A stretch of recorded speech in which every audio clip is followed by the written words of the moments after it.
أفلا ينظرون إلى الإبل كيف خلقت وإلى السماء كيف رفعت وإلى الجبال كيف نصبت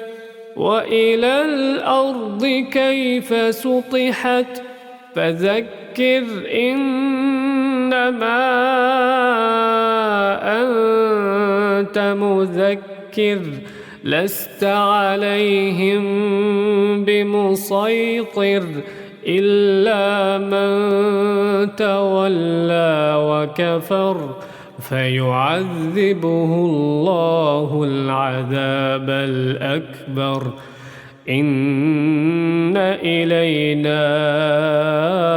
إيابهم ثم إن علينا حسابهم.